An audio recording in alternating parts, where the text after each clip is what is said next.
આઈ પછી શું આવે? જે. Yes, justify what's good in you. Anvi Jhanjharukiya બહુ ડાય દીકરી. મને એટલા માટે યાદ આવે કે જે શીખવે છે તમને justify what's good in you. ભગવાને આપણને આ દુનિયા ઉપર મોકલે એટલે 64 કળાઓ આપીને મોકલે, અને 64 માંથી કેટલી જીવતી રાખીએ ને એ આપણા ઉપર હોય. અને તમને એમ લાગે કે ભગવાને આ વ્યક્તિને હું કામ એને બનાવી હશે, આ ક્યાંય કામ નથી લાગતી. પણ તે દિવસે મારે એવું કેવું છે કે અન્વીનો જ્યારે જન્મ થાય ને, વિજયભાઈની દીકરી ઓળખો છો ને? હા, વિજયભાઈની દીકરી અન્વી જ્યારે જન્મ થાય અને ડૉક્ટર એવું કે મનોદિવ્યાંગ બાળકનો જન્મ થયો છે. દીકરી આવવાનો બહુ હર્ષ હતો, બહુ આનંદ હતો. છતાં પણ ભગવાને જે ઈચ્છું એ થયું. પરિવાર ખૂબ દુઃખી રહે. અમારા અન્વીબેનને વિજયભાઈને દુઃખ થાય કે ભગવાને સંતાન આપ્યું તો આવું આપ્યું. અને તે દિવસે એક સાધુ મહારાજ એવું કહે છે કે આવું દિવ્ય સંતાન એના જ ઘરે હોય કે જેને સાચવવાની પૂરેપૂરી ક્ષમતા હોય. અને તે દિવસથી હસતા મુક્તિ એ દીકરીને સ્વીકારી લે છે. દીકરીનામાં કંઈક વધારો થાય, એનું મૂલ્ય વધે. અને કદાચ ભવિષ્યમાં પરિવાર ન રહે તો દીકરી જ્યાં સુધી પણ આ દુનિયા ઉપર રહે તો પોતે આત્મનિર્ભર અને પોતાની જાતથી ઓળખાય એ માટેનો પ્રયત્ન કરવા માટે ખૂબ કરે.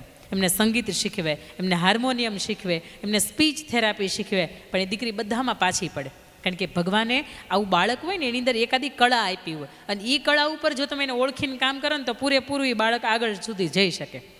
બન્યું એવું કે એક વખત એણે જાતે નાનકડા એવો કોઈ યોગા કર્યો, અને પપ્પાને મમ્મીને વિચાર આવ્યો કે આ યોગાની અંદર મૂક્યું હોય તો કેવું રહે. ભલે ને કાંઈ ફાયદો ન થાય કાંઈ નહીં, પણ શારીરિક રીતે એના જે અવયવો છે એ તો સરસ રીતે કામ કરે યોગા કરે એટલે. ને યોગા સેન્ટરમાં મૂકે, અને પછી ધીરે ધીરે કરતાં એટલી બધી પારંગત થઈ જાય. રબર ગર્લ ઓફ સુરત તરીકે ઓળખાતી આ દીકરી છે. યસ, વાહ, રબર ગર્લ ઓફ ઓળખાતી આ દીકરી છે. એ એટલા સરસ યોગા કરે કે 3 મિનિટની કોમ્પિટિશન હોય, અને તમારું મારું સામાન્ય બાળક હોય એમને 3 મિનિટની અંદર 15 યોગા કરવાના હોય.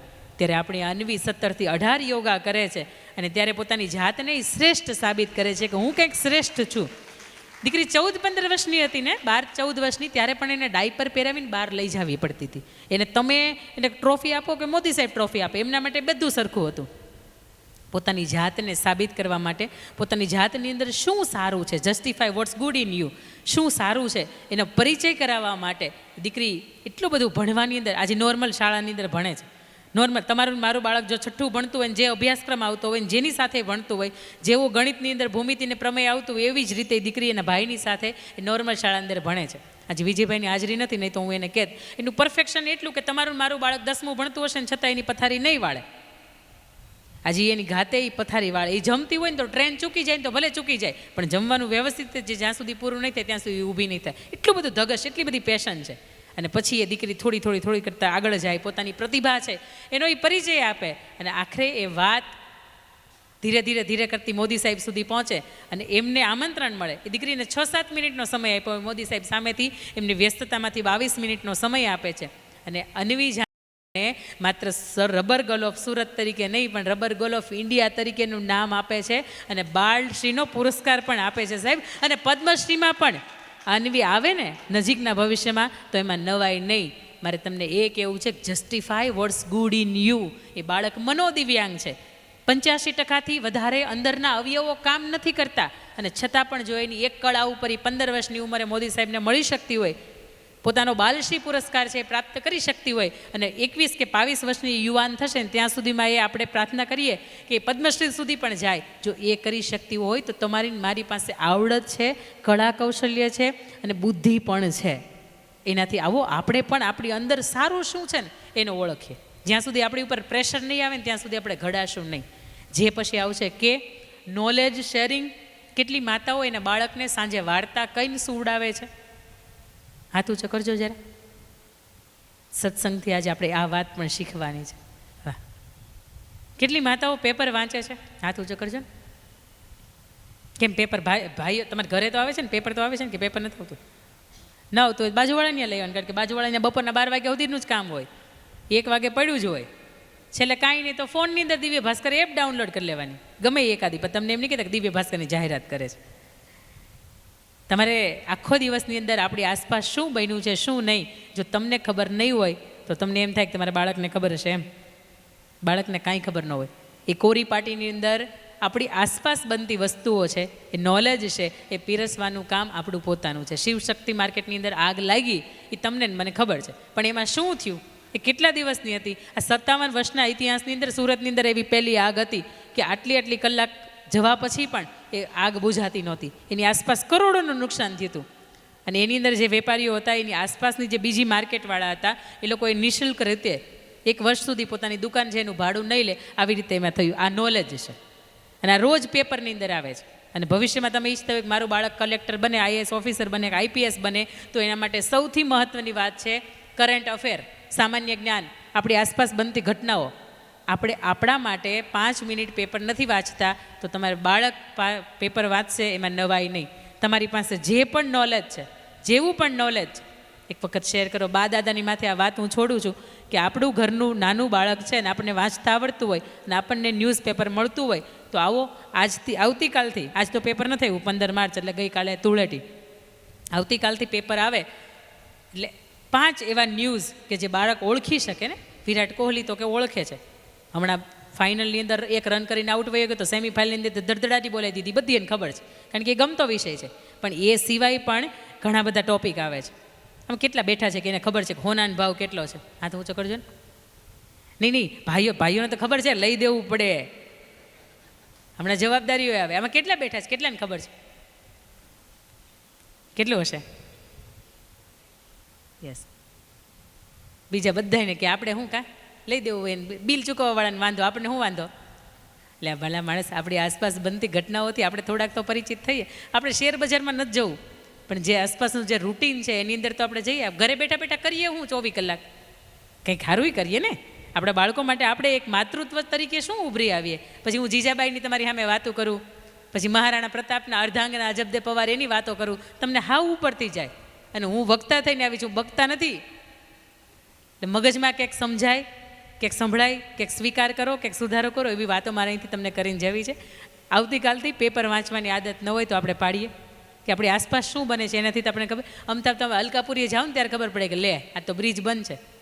તમે સ્ટેશન જાઓ ને ત્યારે ખબર પડે કે લે આ તો સ્ટેશન બંધ છે.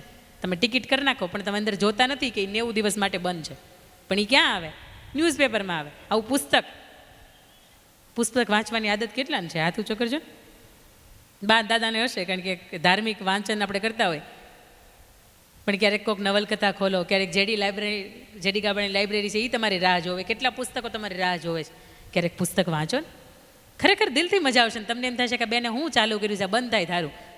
પણ ક્યાંક મને અંદરથી અનુભવ થયો હશે ને કે પુસ્તક વગરનું જીવન ને પુસ્તક સાથેના જીવનની અંદર બહુ ફેર છે. કે દીક આત્મહત્યા કરવાનો વિચાર આવે અને પુસ્તકની અંદરની કોઈ જે તમે સંઘર્ષ વાર્તા સાંભળી જાઓ ને તો એ વિચાર ભાંગી જાય. આ પુસ્તકો એના માટે એટલું બધું કામ થઈ રહ્યું છે. અને છેલ્લે કાંઈ ન કરો ને તો કાંઈ નહીં. જે ગુરુવારનું હમણાં વિચાર શતાબ્દી ચાલે છે ને, હમણાં 100 વર્ષ પૂરા થયા આપણા ગુરુવારને, સૌરાષ્ટ્ર પટેલ સેવા સમાજને.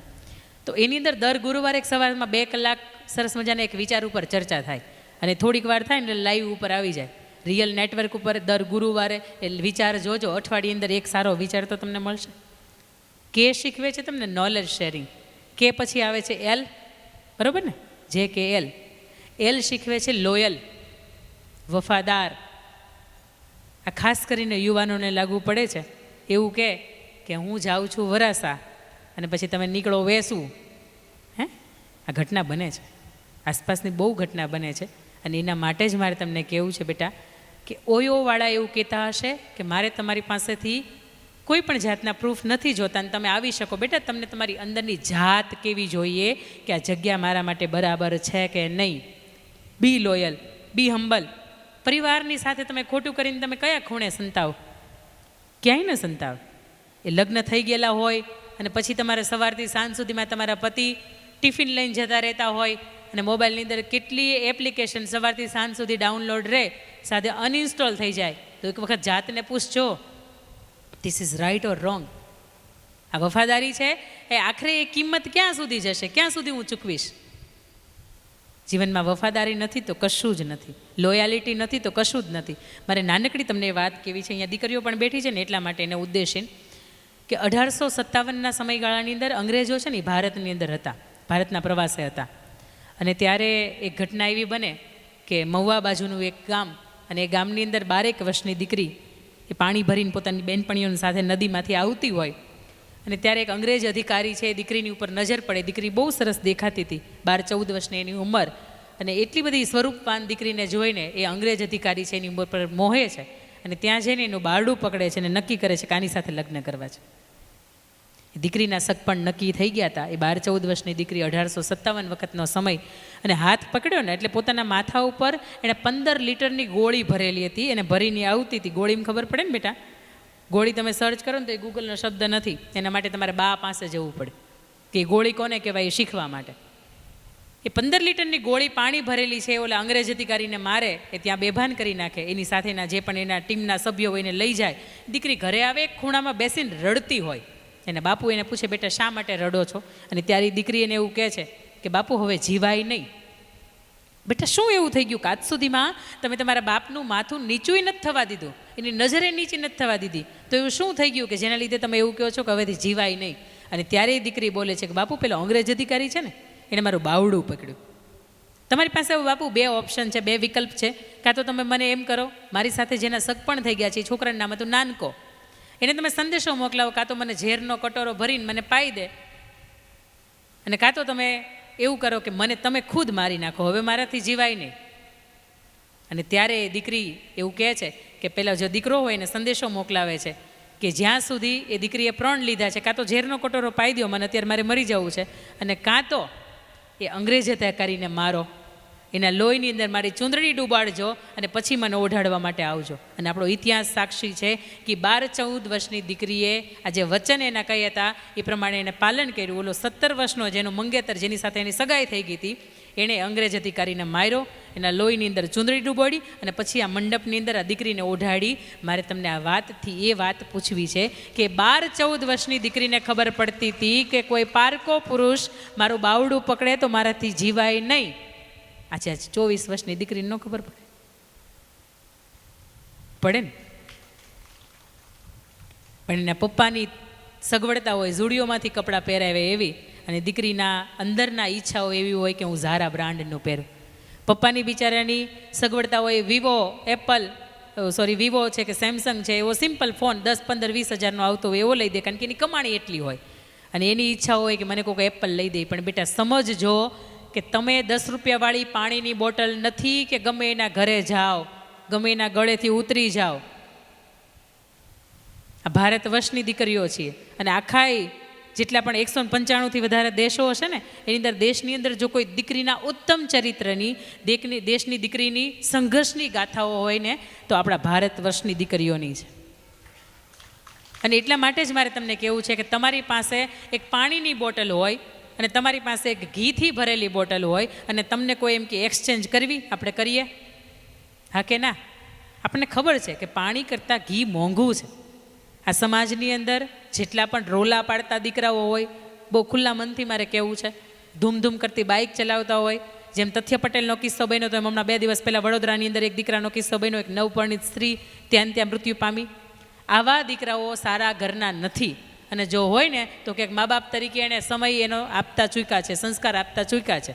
અને આપણા ઘરનો દીકરો કોકને સીટી મારતો હોય ને તો 2 ઝાપટ મૂકીને એને કાઢી મૂકવાનો કે તમારથી આવું ન કરાય તો ન જ કરાય. કારણ કે દુનિયાની કોઈ પણ સ્ત્રી છે એની સાથે તમે વર્તન કેમ કરો એ તમને નથી આવડતું તો તમે મારા સંતાનને લાયક નથી. જીજાબાઈ આખી જિંદગી એની જો સૌથી વધારે આપી હોય ને તો એને પોતાના સંતાન માટે આપી હતી. ત્યારે એ છત્રપતિ શિવાજી મહારાજ બન્યા. બાકી જન્મ થયો ને ત્યારે તો એ શિવો હતો. જેમ આપણે શિવું કરતા હોય શિવાંશમાંથી, એમ એ શિવો જ હતો. પણ કાંઈક એને આપ્યું હશે ને એની મા તરીકે. મારે વાત અહીંયા એ કરવી છે કે વફાદારી ચૂકાય ને તો જીવનમાં કશું નથી, જીવનમાંથી ચરિત્ર ચૂકાય તો કશું નથી, જીવનમાંથી શિસ્ત ચૂકાય તો કશું નથી, અને મર્યાદા ચૂકાય ને તો માત્ર આ પૂતળા છીએ આપણે, 50, 60, 70, 80 કિલોના ધોળા દેખાતા, એની અંદર કાંઈ નથી તો કાંઈ નથી. આ સત્સંગના માધ્યમથી, હવે શિબિરના માધ્યમથી આવો વિચાર જો અહીંયાથી લઈને જઈએ ને તો ક્યાંક એમ લાગે કે કંઈક જીવનની અંદર 26 મૂળાક્ષરોમાંથી, 26 અક્ષરોમાંથી એકાદો અક્ષર તમને મને સ્પર્શ થયો. એલ પછી આવશે M. Motivated, self motivation is the best motivation. મારી જેવા કદાચ કોઈ મોટિવેશનલ સ્પીકર આવે 1 કલાક 2 કલાક એની વાત મૂકે ને તમને એમ થાય કાલથી આમ જ જીવવું છે, કાલથી વ્યસન મૂકી જ દેવું છે, કાલથી ખોટું નથી જ કરવું. 2 કલાક મોડા આવ્યા છીએ, ગલ્લે પંચાયત જ કરી છે, છતાં અહીંયા આવીને એમ જ કેવું છે કે હું મિત્રને સાથે હતો, ભલે ખીજાય પણ સાચું બોલવું છે. પણ આવું કેટલા ટાઈમ લાગે ખબર? 2 કલાક. શું કામ? એને વાત અહીંથી સાંભળી છે. વાતને જ્યારે હૃદયથી સાંભળતા શીખીએ ને ત્યારે અહીં ઉતરે જ. અને અહીંયા ઉતરેલી વાત છે ને ક્યારેય નથી ભૂલાતી. કોઈની સાથે 20 વર્ષ પહેલાં બાંધવાનું થયું હોય, તમે દિલથી જ બાંધ્યા હોય એટલે જ 20 વર્ષ પછી યાદ આવે. કોઈ દેરાણી જેઠાણી અંદર મન મોટાવ થયો હોય તો 20 વર્ષ પછી એ યાદ આવે કે સાલું એ મને એવું કહી દીધું હતું, એ અહીંથી સાંભળ્યું હોત તો નીકળી જાત. એ અહીંથી સાંભળ્યું છે ને એટલે રહી ગયું છે. તો આવી કોઈ પણ સત્સંગના માધ્યમથી આપણે વાત સાંભળીને અહીંયાથી સાંભળીએ. અને એમ તમને શીખવે છે કે સેલ્ફ મોટિવેટેડ. મારું રહેવાનું જહાંગીરપુરા છે અને મારા ઘરની પાછળની અંદર અત્યારે રિંગ રોડ બને છે, પણ ત્યારે થોડા સમય પહેલાં, આજથી 8-1 મહિના પહેલાં બહુ શાંત હતું અને આસપાસ કોઈ લાઇટ નહીં, કોઈ તકલીફ નહીં. અને એ સમયગાળાની વચ્ચે એક 8-1 વર્ષની દીકરી હતી, એ ભંગાર વીણતી હતી. દીકરીને સાથે એક હાથમાં ભંગારની થેલી હતી, એક બાજુમાં એનો ભાઈ 4-1 વર્ષનો હતો. મેં પૂછ્યું કે બેટા મમ્મી પપ્પા નથી? રાતનો 8-20નો સમય છે ને તમે અહીંયા પાછળ અંધારા રસ્તામાં શું કરો છો? અને ત્યારે એ દીકરી એવી વાત કે પહેલાં સામે દેખાય છે ને એ મારા મમ્મી છે.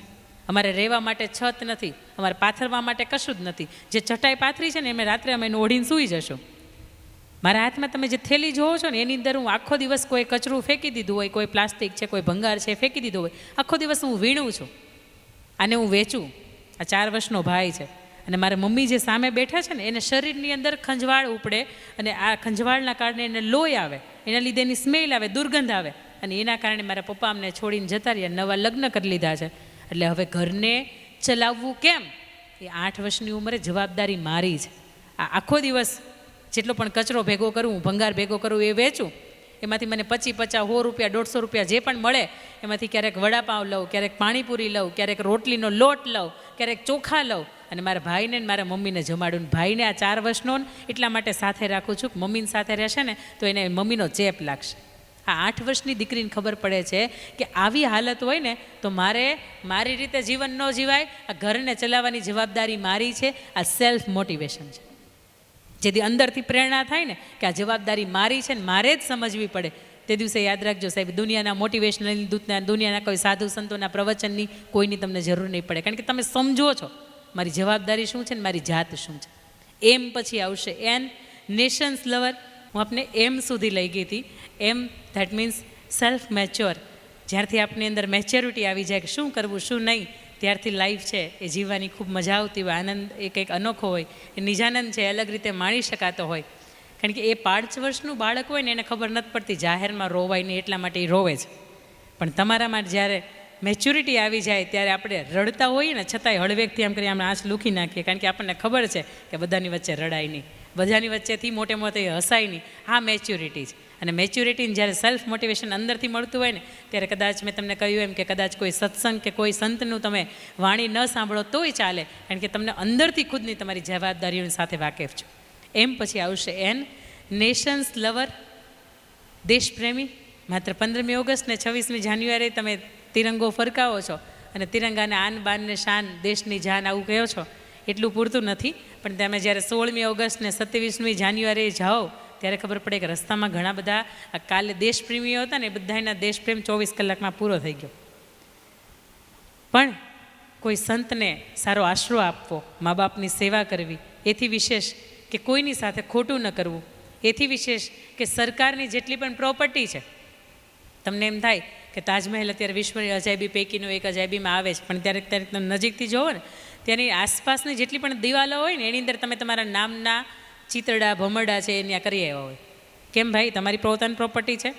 તમારે પોતાના ઘરનો ફર્નિચરનો ખૂણો તૂટી ગયો હોય તો એને તમે 10 વખત રિપેરિંગ કરાવતા હોય. કેમ? કે બાપાનું છે, આપણા પોતાનું છે. તો જે સરકારનું છે, જે આપણું નથી, એની પણ જાળવણી કરવી ને એ પણ આપણી ફરજની વાત આવે છે. એ પણ દેશપ્રેમ છે. સમયે જે પણ ટેક્સ લાગતો હોય ને આપણે ભરી દઈએ, એ પણ આપણે દેશપ્રેમની વાત છે. પછી આલિયા માલ્યાને જેમ ભાગી જવું પડે. પહેલાં ડાયમંડની અંદર કોણ? નીરવભાઈ, એ નામ શું હતું? દેશ છોડીને જતા રહ્યા. તે લંડનવાળાએ ગોતે છે કે ક્યાં છે. જ્યારે જ્યારે પણ દેશની સાથે ગદ્દારી કરીએ ને ત્યારે દેશ છોડવાનો વારો આવે. દેશપ્રેમ માટે લોકો આપણે આર્મી તો ન થઈ શકીએ, જવાન બનીને આપણે સરહદ ઉપર લડી તો ન શકીએ, પણ આવો ને આપણાથી થઈ શું શકે? દેશપ્રેમ આપણે એવો કરીએ. આપણી અંદરનો જે દેશપ્રેમ છે ને એને જગાવીએ. માત્ર 15મી ઓગસ્ટ અને 26મી જાન્યુઆરી આ 2 દિવસ સિવાય 363 દિવસની અંદર એ દેશપ્રેમ છે ને એને સતત પ્રજ્વલિત રાખે. દેશ માટે હું શું કરી શકું? આ સતત આ આદત છે, આ નિષ્ઠા છે એ કેળવીએ. એન પછી આવશે ઓપ્ટિમિસ્ટિક. જે બધા નવા છે, આપણા બા દાદા છે, કદાચ આ શબ્દ એના માટે નવો હશે, પણ ઓપ્ટિમિસ્ટિક એટલે આશાવાદી થાય. કોઈ પણ વાત હોય ને અંદર તમને આશા હોય કે આની અંદર સારું જ થશે. અને એના માટેનું મારે તમને એક બહુ મજાનું એક્ઝામ્પલ આપવું છે કે વરાછાના રોડ ઉપર એક સરસ મજાની હોસ્પિટલ છે. એ ડૉક્ટર સાહેબ જ્યારે નાના હતા અને ગામડે એના મા બાપને મૂકીને આ શહેરની અંદર પહેલી વખત આવ્યા હતા ભણવા માટે. એ 12 વર્ષના હતા. ઘરે ઘરે જઈને એ સાબુ પાવડર વેચતા હતા. એક બા, જે બંગલા ટાઈપ એનું સરસ મજાનું મકાન, ત્યાં જઈને એવું કહે છે કે બા આ સાબુ લેવો છે, પાવડર લેવો છે. અને ત્યારે બા એવું કહે છે, સોરી બા નહીં પણ 35 વર્ષના એ લેડી હતા ત્યારે, એ લેડી એવું કહે છે કે નહીં અમે આવી લોકલ બ્રાન્ડ નથી વાપરતા, પણ બેટા તને અત્યારે તરસ લાગી હશે, હું એવું કરું તને એક સરસ મજાનું એક ઘોળવું કરીને પાવ.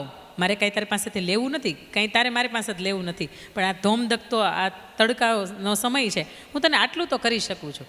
એક સરસ મજાનું એ છાશનું દહીંમાંથી ઘોળવું બનાવે છે, એ દીકરાને પાય છે. અને દીકરાને પૂછે છે તારે મોટું થઈને તારે શું બનવું છે, આ શેના માટે મહેનત કરે છે? ત્યારે દીકરો એવું કહે છે કે મારે મોટા થઈને ડૉક્ટર બનવું છે. અને ત્યારે 35 વર્ષના લેડી એવું કહે છે કે બેટા તારી અંદર ડૉક્ટર બનવાના પૂરેપૂરા ગુણ છે, અને તારી જે આ લક્ષ્ય છે ને એના સુધી તું પહોંચે ને એના માટે તને હૃદયથી હું આશીર્વાદ આપું છું. મને પાણી આપજો ને.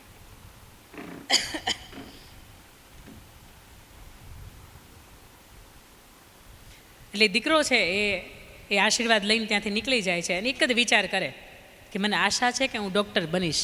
અને પછી ધોરણ 10મું છે, ધોરણ 12મું છે, વીતે છે. બહુ સારો એવો રેડિયોલોજિસ્ટ ડૉક્ટર બને છે, દર્દીઓની ટ્રીટમેન્ટ કરતાં શીખી જાય, બહુ સરસ મજાનું જીવન જીવતો હોય. કે કોરોનાનો જે સમય આવે એની અંદર ઘણા બધા દર્દીઓ છે એ આવે, ત્યારે એ બેનને નામ પૂછી લીધું હતું. આ દીકરાએ એકબીજાને નામ કહ્યું હતું કે મારું નામ આ છે. એ બેને જેનું નામ આપ્યું હતું એ સવારમાં રોજ ડૉક્ટર સાહેબ ફાઇલ ચેક કરવા માટે આવે. દરેક દર્દીઓ એમની પાસે જાય. અચાનક એ ફાઇલ નજર હાથમાં આવે છે કે આ લક્ષ્મીબેન ડોબરિયા તો એ જ બેન છે કે જેણે મને ઘોળવું પાયું હતું. કદાચ બની શકે એ જ હોય. એ ફટાફટ કરતાં પોતે એ પોતાના જેટલા પણ દર્દીઓ હોય એમની પાસે જાય છે. ત્યાં જઈને જુએ છે તો કે હા આ તો એ જ છે. આ તો વૃદ્ધ થઈ ગયા છે, એમને એક સહારાની જરૂર છે. કોઈ નહીં હોય એનું. આ 24-48 કલાક વીતી, કોણ દાખલ કરી ગયું પૂછે છે તો ખબર નહીં. અચાનક કોઈ તકલીફ થઈ છે અને કોઈ એમ્બ્યુલન્સ છે એને લઈને આવી છે. કદાચ એવું કહે છે કે એનું આગળ પાછળ અત્યારે કોઈ નથી રહ્યું, અને 76 વર્ષની એની ઉંમર હોય. ત્યારે એ ડૉક્ટર સાહેબ એ બાની ટ્રીટમેન્ટ પછી એમની પાસે બેસે છે અને ડૉક્ટર સાહેબને પેલા લક્ષ્મીબેન ડોબરિયા એવું કહે છે કે સાહેબ કેટલું બિલ થયું? મને કાંઈ નથી ખબર, મારી પાસે અત્યારે કશું જ નથી કે હું તમારું ભરપાઈ કાંઈ કરી શકું, પણ સાહેબ તમે થોડીક બિલમાં રાહત આપજો. મારું ઘરનું એક ઘર છે ને એ મારા નામનું છે, હું એમાંથી તમને કાંઈક કરી દઈશ. અને ડૉક્ટર સાહેબ એવું કહે છે કે બા તમારે એમાંથી કશું નથી આપવાનું, તમારું બિલ છે એ માફ કરી દેવામાં આવે છે. એટલે કે નહીં સાહેબ તમારે જે થતા હોય લઈ લેજો, પણ તમે મારી ઉપર રહેમ ન ખાતા. મારી પાસે હજી ઘરનું મકાન છે કે એને વેચીને પણ હું મારી આ સારવાર છે એ કરાવી શકું. મારો દીકરો ને વહુ છે એ વિદેશ જતા રહ્યા છે, વર્ષોથી ગયા છે, કોઈ ભાળ નથી. કદાચ એને મા બાપથી વિખૂટા પડવાનું મન થયું હશે ને ગયા છે. દાદા હતા એ થોડા સમય પહેલાં ધામમાં ગયા, આગળ પાછળ કોઈ નથી કે એને મારે કાંઈ મૂકીને જવાનું છે. અને ત્યારે ડૉક્ટર સાહેબ એવું કહે છે કે બા યાદ કરો વર્ષો પહેલાં તમે 11 વર્ષના એક બાળકને તમે આટલી ગરમી હતી અને એની અંદર તમે ઘોળવું પાયું હતું, અને ત્યારે તમે એવું કહ્યું હતું કે તારી અંદર ડૉક્ટર બનવાના લક્ષણ છે. અને આજે બા તમારા આશીર્વાદ મને કામ કર્યા છે. તમારી આશા જે હતી ને એના લીધે લઈને હું આજે જીવો છું, અને આજે ખરેખર હું ડૉક્ટર બની ગયો છું. બા મને નહોતી ખબર કે તમારી અંતિમ અવસ્થાની સારવાર પણ મારી પાસેથી થશે.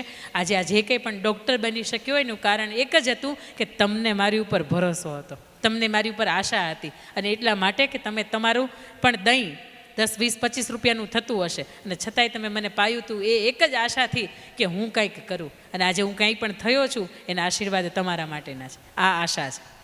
આપણને ઘણી વખત આપણી ઉપર વિશ્વાસ ન હોય ને કોઈ વ્યક્તિ એવું કહે કે તું તો આ કરી શકે છે, અને ત્યારે જો એ વિચારની સાથે સાહેબ જીવવાની શરૂઆત કરી દઈએ ને તો ભવિષ્યમાં આવનારા દિવસોમાં કંઈક નક્કી આપણી સાથે સારું જ થાય.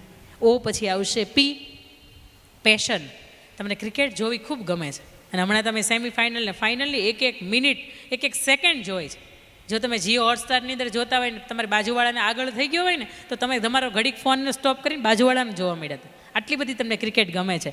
પણ એ ક્રિકેટની અંદર સરસ મજાની 6 કોણે મારી હતી ફાઇનલની અંદર? 6 હતી કે 4 હતી? એ મેચને ક્લોઝ કરી, એનું નામ શું? ઝાડુ બાપુ. હા, રવિન્દ્રનાથ જાડેજા. રવિન્દ્ર જાડેજા, બરોબર છે બેટા, બહુ સારી વાત છે. પપ્પા પ્રાઉડ આપો, આટલા બધા જવાબ ના આપી શક્યા ત્યારે એ દીકરાએ આપ્યો. પણ બેટા મારે એ રવિન્દ્ર જાડેજાની જ તમને વાત કરવી છે કે 17 વર્ષના હતા, એને માતાનું દેહાંત થયું અને પપ્પા વોચમેનની નોકરી કરતા હતા. આપણે હીરા ઘસવાનું કામ કરતા હોય ને તોય આપણે દીકરા માટે આપણે એવું ન વિચારતા હોય કે કલેક્ટર બનશે. એના પપ્પા વોચમેનની નોકરી કરતા હતા. મમ્મીનું દેહાંત થયું, ઘરે ભાખરી કોણ બનાવે ને આવું કોઈ હતું નહીં. ત્યારે રવિન્દ્ર જાડેજાએ નક્કી કર્યું હતું કે મારે વોચમેન પણ કરવું નથી, મારે ગેટે જઈને કોઈનું રક્ષણ કરવું નથી, મારે ક્રિકેટર બનવું છે અને 24 કલાક હું ક્રિકેટને આપીશ. અને સાહેબ એક માણસ છે, એની અંદર ધગશ હતી, એની અંદર પેશન હતી, એ 24 કલાક એણે ક્રિકેટને સમર્પિત કરી અને આજે એ 6 કે 4 મારીને દેશને જીતાવી શકે, એ ફાઇનલને આગળ લઈ જઈ શકે, આવી તો કેટલી ટ્રોફી જીતાવી શકે. આ વાતથી મારે તમને એ કહેવું છે કે ઘણા એવા દિવસો આવે કે જ્યારે તમને એમ થાય કે હવે અમારું કોણ. તમે અહલ્યાબાઈ હોલકરનું નાટક જોવા આવ્યા હતા હમણાં? નામ ખબર તમને? નહીં બેન, અમે ફોનમાં 2 થી 5 રીલ્સ જ જોઈ, એ ઇન્સ્ટાગ્રામની, ફેસબુકની હવે રીલ્સ એમ જોવાનું બંધ કરી દીધી. માનસિકતા હું જાણું છું. પણ પાદીરા સમાજ ટ્રસ્ટ છે ને, એમણે સરસ મજાનું હમણાં સરદાર સ્મૃતિ ભવનની અંદર 10મી માર્ચે સાંજે અહલ્યાબાઈ હોલકરનું નાટક રાખ્યું હતું. એના માધ્યમથી મારે તમને એ કહેવું છે કે એ સમય એવો તો 18મી સદી, એટલે સતી પ્રથા હતી. ઘરવાળાનામાં કાંઈ નહોતું. સસરાએ નક્કી કર્યું કે આ સગપણ થવાનું છે, દીકરી ગરીબ ઘરની સગપણ થયું. અહલ્યાબાઈ હોલકર છે, એ અહલ્યાબાઈ પરણી સાસરે આવે છે, ખબર પડે છે કે પતિનામાં કાંઈ લેવાનું નથી, છતાંય પતિને સુધારવાના પૂરેપૂરા પ્રયત્ન કરે, મદિરાપાન કરે, એ નૃત્યાંગનાઓમાં આખો દિવસ એનો વિતાવે, છતાંય એને માંડ કરીને એ રસ્તે લઈ આવે. એકાદું યુદ્ધ લડવા જાય અને યુદ્ધની અંદર પોતાનું જીવ જતો રહે. વાત એવી થાય કે હવે પતિ વયા જાય એટલે એની અંદર એની પાછળ એની સ્ત્રી છે, એની વહુ છે, એ જીવી ન શકે, એના માટે સતી થવું પડે. એટલે એના સસરા સલાહ આપે છે કે જો તને તાર પતિ એક જ વાલો હોત ને તો તે સરસ મજાની અગ્નિ છે ને અંદર પ્રવેશ કરી લીધો હોત, પણ તારે આખાય આ રાજ્યનું સંભાળવાનું છે, તારે તારા દીકરાનું જોવાનું છે, તારી અમારી અવસ્થાને સાચવવાની છે. તું જે સતી થવાની પ્રથા છે ને એને તું આજથી સ્ટોપ કરી દે. એ અહલ્યાબાઈ હોલકર છે, એણે નક્કી કર્યું કે કંઈ વાંધો નહીં, મારા પતિ ગયા પણ હું દીકરા માટે અને આ રાજ્ય છે ને એની રક્ષણ માટે જીવીશ. અને હજી થોડા જ વર્ષો થાય ત્યારે એના પતિ છે, એની સાથે સાથે એના સસરા છે, એક પણ એક્સપાયર થઈ જાય. એવડું મોટું રાજ્યનું શાસન, 5, 7, 8 વર્ષનું બાળક એ આખા રાજ્યની શાસનની સાથે એ સંભાળે. અને આજે આ સમાજની વચ્ચે એની 300મી જન્મ જયંતિની ઉજવણી થાય છે. 18મી સદી એટલે 1776 કે 56 આ એ સમયગાળો. અને ત્યારે 300નું વર્ષ ઉજવાય છે. મહાકુંભમાં ગયા હોય તો તમે લગભગ એક અખાડે બોર્ડ હતા કે અહલ્યાબાઈ હોલકરની 300મી જન્મ જયંતિ કે એની પુણ્યતિથિ છે ઉજવાય છે. એનું કારણ એ કે 300 વર્ષ પહેલાં પણ એના પતિનું જ્યારે પણ મૃત્યુ થયું હતું ને એની માથે જવાબદારી આવી હતી ને સાહેબ, તો એને હસતા મુખે સ્વીકારી હતી. 5-7 વર્ષનું બાળક હોય તો બીજા લગ્ન થાય અને જીવન જીવાય આવું નથી. જે ઘરની અંદર જે દીકરાને જે મા બાપે દીકરો તો ખોયો જ છે, આવો ને એ સાસુ સસરાના પુત્રવતુ મટીને એની દીકરી બની જઈએ અને એને દીકરો પણ બની શકે કે પરિવારને હવે તમારી પણ જરૂરિયાત છે. અને આવો જ કિસ્સો એક મેં ગામડાની અંદર સૌરાષ્ટ્રની અંદર પણ જોયો છે. એ દીકરીને ખૂબ સમજાવી કે બેટા તું બીજા લગ્ન કરી લે. અને ત્યારે એ સ્ત્રી એવું કહે છે કે અમારા સાસુ સસરા જે બેઠા છે ને એ ખાટલે પડ્યા છે, કારણ કે ખરતું પાન કહેવાય, અને એણે એનો દીકરો તો ખોયો છે પણ હજી મને ખોશે ને તો સાવ ભાંગી જશે. મારી દીકરી ભલે 6 મહિનાની હોય, હું એની સેવા કરીશ, ખેતીવાડી ચલાવીશ, પણ મારે બીજા લગ્ન નથી કરવા. સાહેબ આવી સ્ત્રીઓ હોય ને એના સાચા મહિલા દિવસે સન્માન થવા જોઈએ. અને ગુજરાતની અંદરથી આવી સ્ત્રીઓને ગોતો અને એને સન્માન આપો. ખરેખર એની જરૂરિયાત છે. આ પેશન છે કે મારી આસપાસ ભલે ને ગમે એ થાય, પણ મને ખબર છે કે હવે મારે એક ભવમાં બીજો ભવ નથી કરવાનો, મારે હવે આગળ શેવું વિચારીને જીવવાનું છે. આ પેશન છે. તમે lenskart.com નામ સાંભળ્યું છે? હા કે ના? ચશ્માની ફ્રેમ બનાવે છે lenskart.com. એ વ્યક્તિને પિયુષ બંસલ એનો મૂળ માલિક, એમને આઈઆઈટી કરવું હતું. આઈઆઈટીની અંદર જાય છે, એને મેનેજમેન્ટનો કોર્સ કરવો હતો, પણ ભણવાની અંદર એ પાછળ માઇક્રોસોફ્ટ કંપનીની અંદર કામ કરીને આવે, એ વ્યક્તિને રિજેક્ટ કરે. અને ત્યારે એ વ્યક્તિ અંદરથી વિચારે છે કે આ વ્યક્તિ મને રિજેક્ટ કર્યો ને, મારે કંપનીની સ્થાપના કરવી છે. lenskart.com ચશ્માની ફ્રેમ બનાવતી કંપનીની સ્થાપના કરે અને આજે આઈઆઈટીવાળા આઈઆઈએમવાળા આજે એનો કેસ સ્ટડી છે ને એ ભણાવે છે. આને ધગશ કહેવાય. જે વ્યક્તિએ તમને ધક્કો મારીને કાઢી મૂક્યા હોય ને તો સાહેબ એને વળતો જવાબ તમે એવો આપો કે જેમ ગાંધીજીને દક્ષિણ આફ્રિકાની અંદર ટ્રેનમાંથી ધક્કો મારી દીધો હતો, તે દિવસે ગાંધીજીનો ગોઠણ છોલાઈ ગયો હશે ને તો એ ખંખેરીને ઊભા થઈ શકતા હતા, મનની અંદર વિચારી શકતા હતા કે આમાં ધક્કો માર્યો.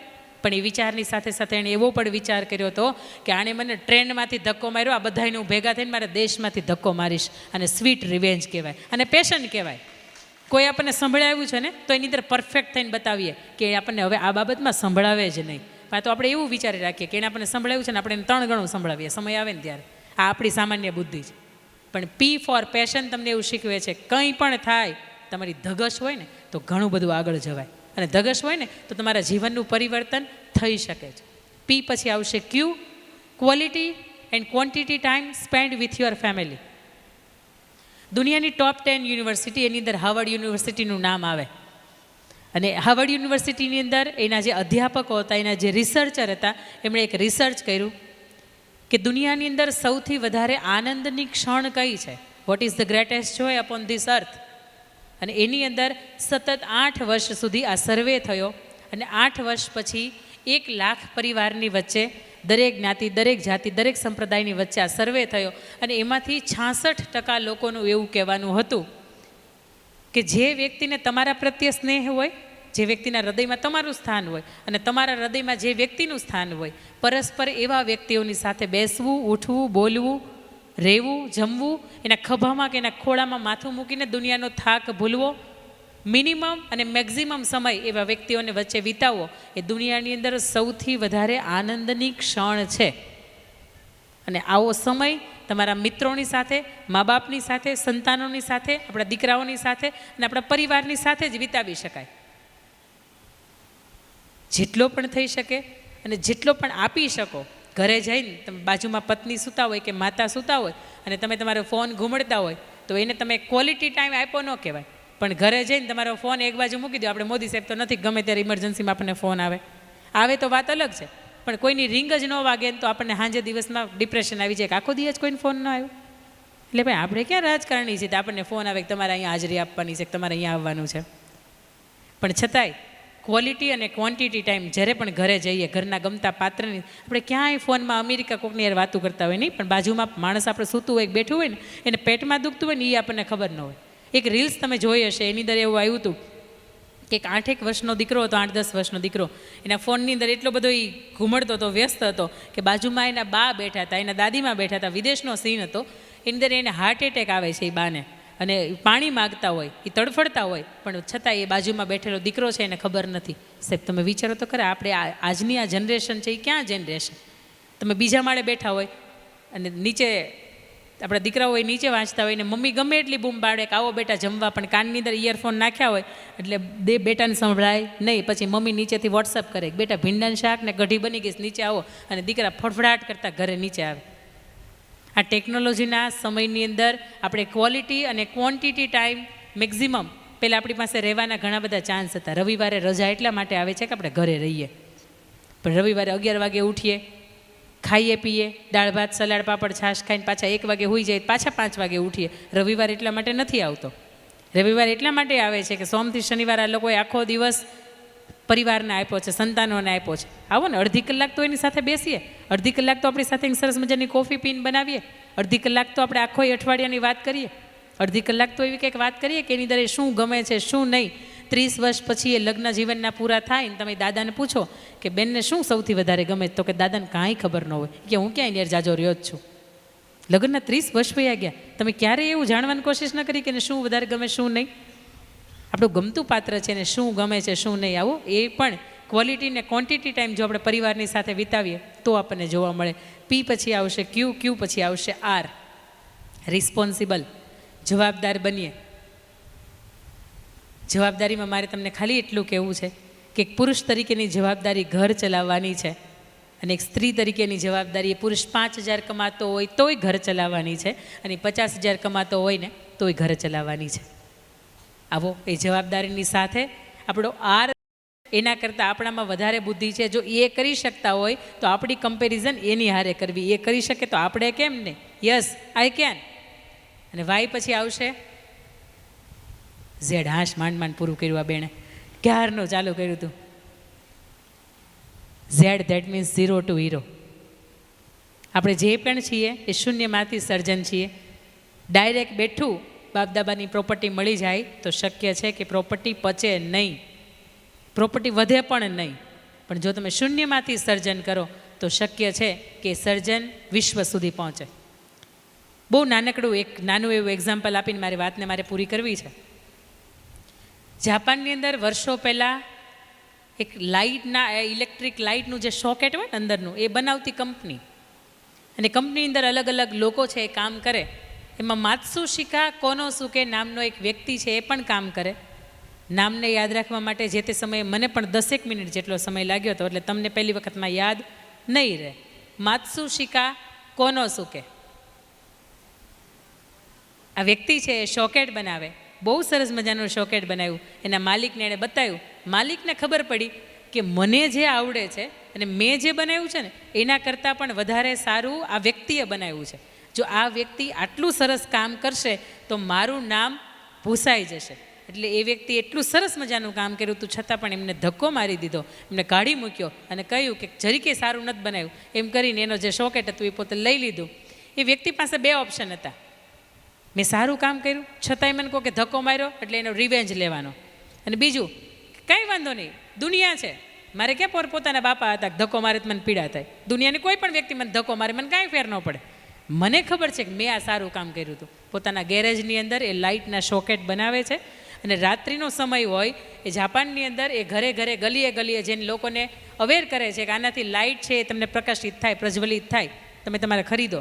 અને એ નાનું શરૂઆત કરી એણે. અને આજે પેનાસોનિક કંપનીનું તમે નામ સાંભળો છો, એની સ્થાપના જે તે સમયે જે તે વ્યક્તિએ કરી હતી. અને આજે ટોપ 10 કંપનીઓ પૈકીની પેનાસોનિક કંપની છે એની અંદર સ્થાન પામે છે. કદાચ એ વ્યક્તિ એને ધક્કો ન માર્યો હોત તો ત્યાંથી નીકળો ન હોત, અને ત્યાંથી નીકળો ન હોત તો પેનાસોનિકનું નામ આજે તમારી મારી વચ્ચે એ વ્યક્તિના નામની સાથે જોડાયેલું ન હોત.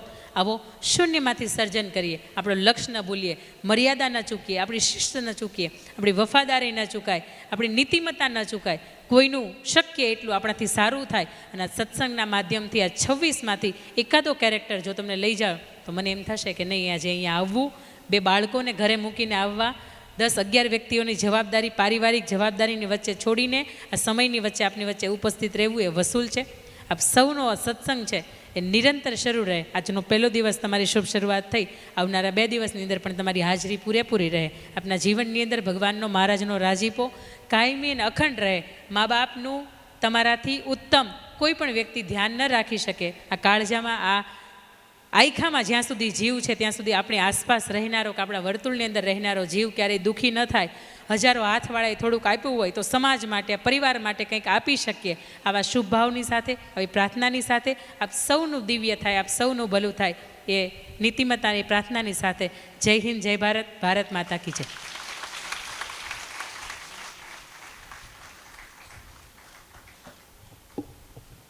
ખૂબ ખૂબ આભાર અંકિતાબેન મુલાણી.